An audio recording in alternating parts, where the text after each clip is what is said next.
पुरुषोत्तम मास महात्म्य 18वां अध्याय। इस प्रकार उस ब्राह्मण के विलाप को सुनकर 10 दिशाओं में गरजता हुआ मेघ बादल आया। उस मेघ से पर्वतों को कंपायमान करता हुआ, तीक्ष्ण स्पर्श करता हुआ बड़े वेग से वायु चलने लगी और अत्यंत जोर से वहाँ बिजली चमकने लगी और मेघ के शब्द से चारों दिशाएं पूरित हो गई।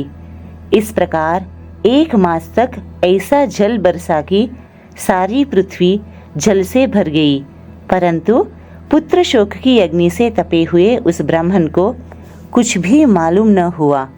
न उसने पानी पिया, न भोजन किया।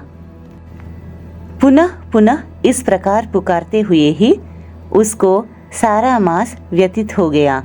वह मास श्री कृष्ण भगवान का प्रिय पुरुषोत्तम मास था। सो अनजाने में ही उस ब्राह्मण से पुरुषोत्तम मास की सेवा हो गई, जिससे अत्यंत प्रसन्न होकर श्री कृष्ण भगवान प्रकट हो गए। उस समय मेघ बरसना बंद हो गया। फिर उस ब्राह्मण ने श्री कृष्ण भगवान को देखकर शीघ्र पुत्र को पृथ्वी पर रखकर स्त्री सहित श्री कृष्ण भगवान को दंडवत नमस्कार किया और हाथ जोड़कर श्री कृष्ण भगवान के आगे बैठ गया। अनजाने में पुरुषोत्तम मास के सेवन से प्रसन्न होकर भगवान अमृतवाणी से बोले, हे सुदेव, तुम धन्य हो और अत्यंत भाग्यवान हो। जो कुछ होने वाला है सो सुनो, मैं कहता हूँ। हे ब्राह्मण, तेरे इस पुत्र की 12,000 वर्ष की आयु होगी। हे द्विजोत्तम, तुझे यह पुत्र सुख देने वाला होगा, इसमें कोई संदेह नहीं है। मैंने प्रसन्न होकर तुझे यह पुत्र दिया।